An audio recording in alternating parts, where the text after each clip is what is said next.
Apa kata beliau? Demi Allah katanya. Pakai bahasa Arab yang fusha, bahasa Arab yang fasih. Demi Allah, Muhammad bin Salman ini maksudnya adalah anak daripada Raja Salman ini. Dia bukan seorang muslim. Itu perkataan beliau. Demi Allah, semua tindak tanduknya nampak betul dia benci dengan Islam ini. Ulama-ulama ditangkapinnya. Siapapun yang berani bicara tentang kebenaran dijebloskannya ke penjara. Tidak ada satupun kehidupan setelah beliau memegang urusan Arab Saudi kecuali menjadi berat dan sulit. Sementara negeri ini dirubahnya menjadi sekuler, terbuka bebas, menjadi liberal. Inilah gambaran Rasulullah di akhir zaman. Bukit-bukit akan hilang dari tempatnya, yaitu sekitar Masjidil Haram. Bukit-bukit sekarang sudah hilang, digantikan oleh gedung-gedung. Tidak akan terjadi kiamat sampai sungai-sungai di bawah Makkah ini mengalir kembali airnya. Sekarang airnya sudah mengalir semuanya. Inilah kata Nabi, kiamat baru terjadi kalau orang Arab sudah mulai kembali kalian saksikan menyembah patung-patung. Dan hari ini Dubai sudah memasukkan patung-patung sesembahan masuk ke dalam Jazirah Arabia. بذكر الإله تطيب الحياة تسر أسارير وجه صبيح. Masyiral muslimin yang kami muliakan, tanggal 21 Januari sampai tanggal 31 Januari saya melaksanakan ibadah umrah, membimbing jamaah. Jumlahnya 176 ditambah rombongan 76 ditambah rombongan, totalnya seluruhnya 400 orang jamaah Silver Seek. Dalam bimbingan itu saya pas menuju dari Madinah ke Mekah, kiri kanan pemandangan beda betul dengan pemandangan waktu saya haji. Jarak haji dengan kemarin berapa bulan lah paling. Tetapi fenomena yang saya saksikan adalah fenomena akhir zaman yang Nabi lebih 1400 tahun Hijriah yang silam telah memberikan sinyal akan terjadinya perkara itu. Apa? Yaitu hamparan-hamparan padang pasir menghijau, bukit-bukit bebatuan, gunung-gunung mulai ditumbuhi bunga-bunga dan menghijau. Sesuatu hal yang rasa-rasanya tidak akan mungkin terjadi kecuali menurut hadis Nabi, pertanda bahwa kita benar-benar di ujung zaman. Setelah itu sampai saya di Mekah, saya melaksanakan ibadah seperti biasa. Maka di mana-mana pendengaran saya dan kami semua sibuk mendengarkan jangkrik di mana-mana. Seolah-olah Allah sudah mulai mengakrabkan telinga orang-orang Arab dengan suasana kembalinya kita nanti tanpa teknologi. Suasana hutan, suasana kampung, suasana di mana kita hidup dalam keadaan tanpa teknologi.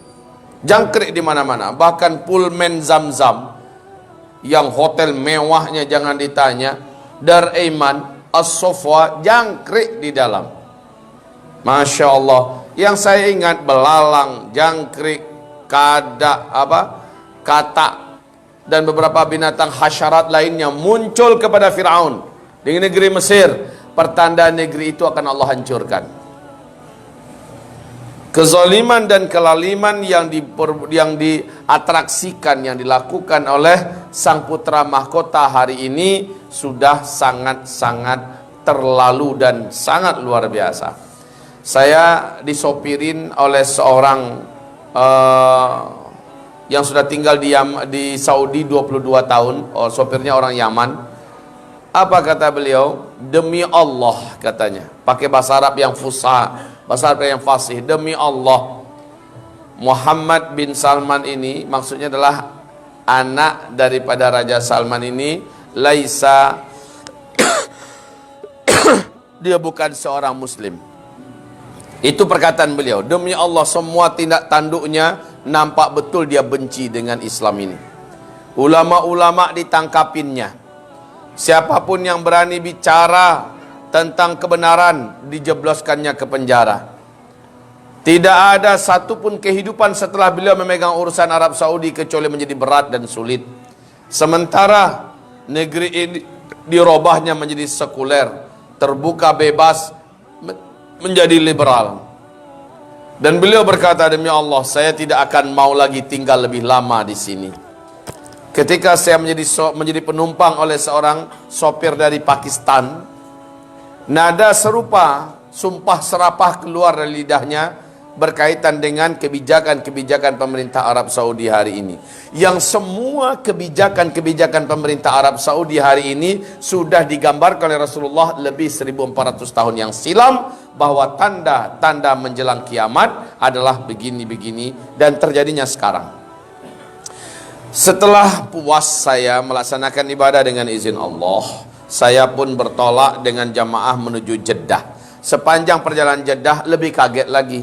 Ternyata rerumput hijauan lebih hijau lagi daripada antara Madinah ke Mekah. Jadi dari Mekah ke Jeddah lebih hijau lagi kiri kanannya.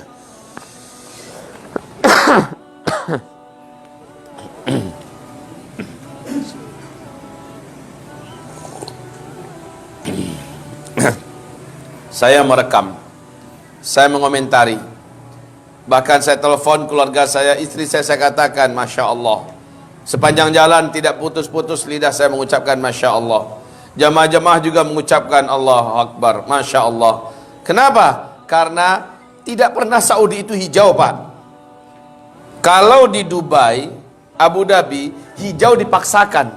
Tapi Saudi hijaunya secara alami. Tanggal 18 Desember muncrat air dari perut bumi kota Riyadh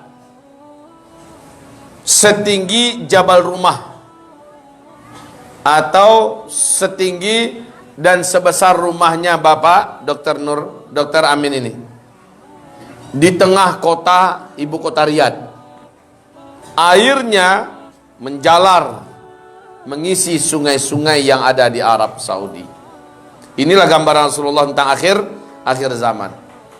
Baru-baru ini saya dapatkan lagi berita, di kedalaman 16 meter ketika digali untuk membangun hotel, ditemukan banyaknya jalur-jalur sungai yang berisi air di Arab Saudi sana.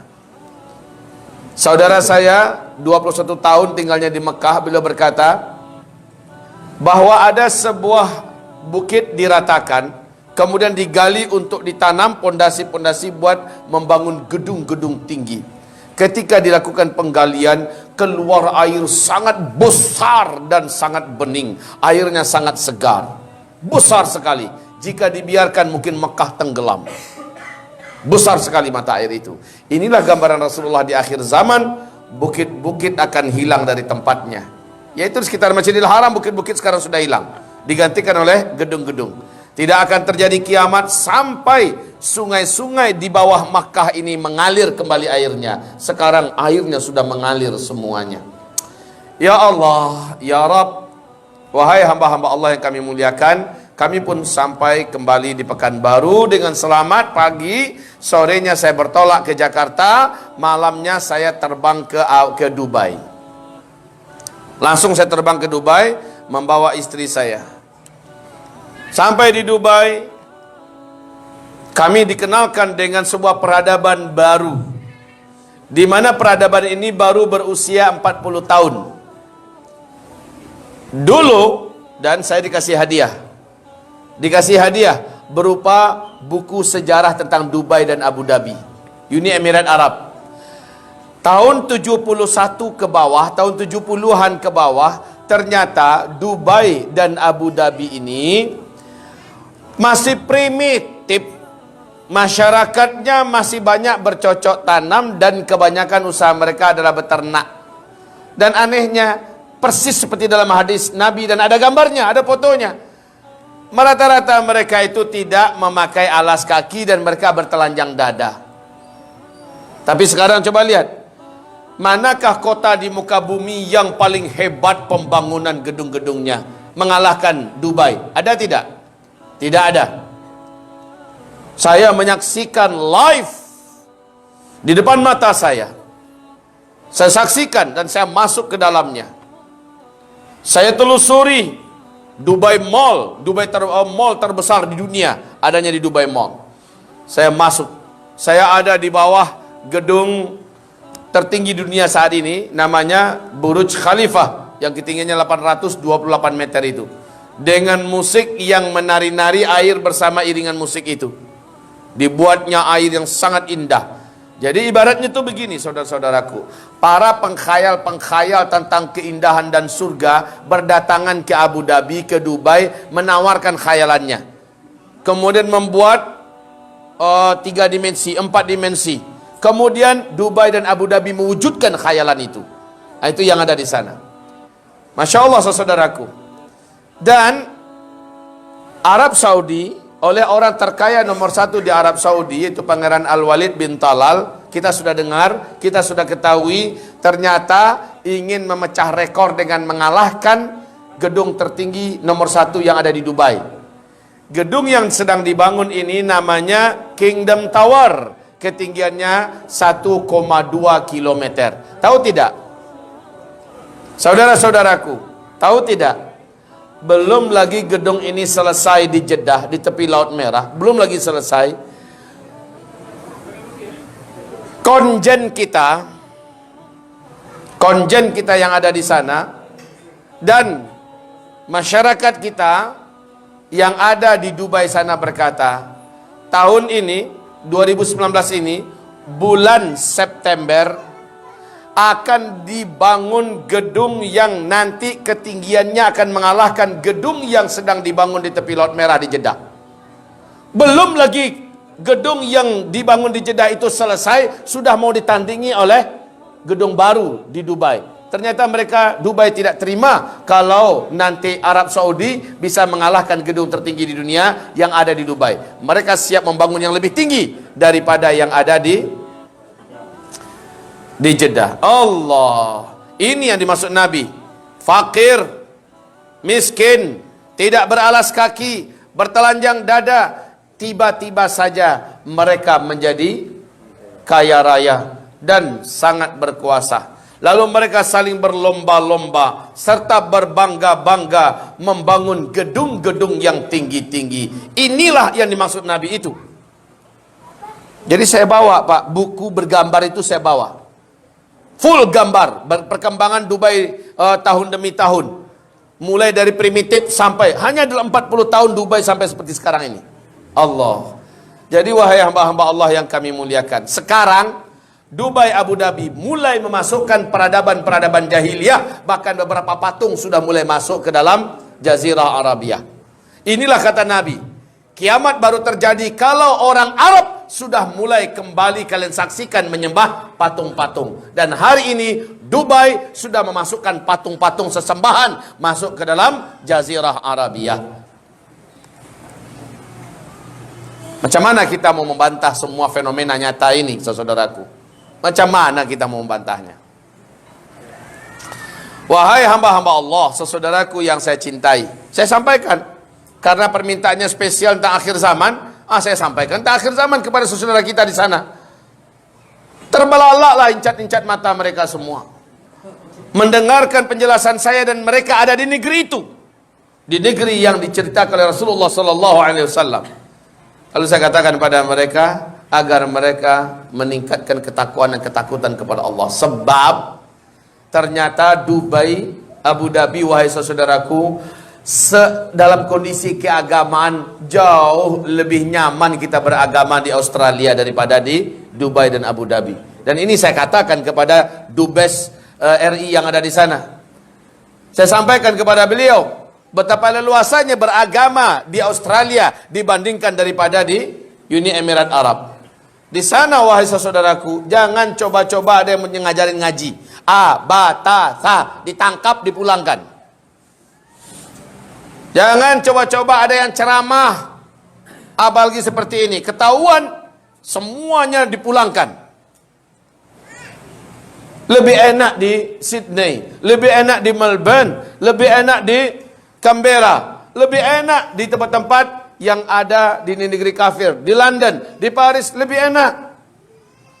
Di sana luar biasa ketatnya wahai hamba-hamba Allah yang kami muliakan.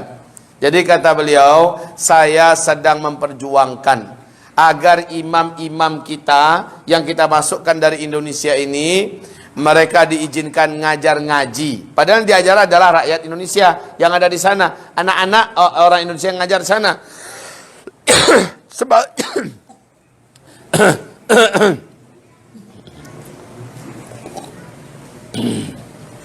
tanpa lisensi, yang ketahuan ngajar alif bata ditangkap dan dipulangkan. Tanpa lisensi berani mengajar apa saja yang diajar tidak diizinkan. Termasuk mengajarkan cara sholat pun akan ditangkap, dipulangkan. Allah.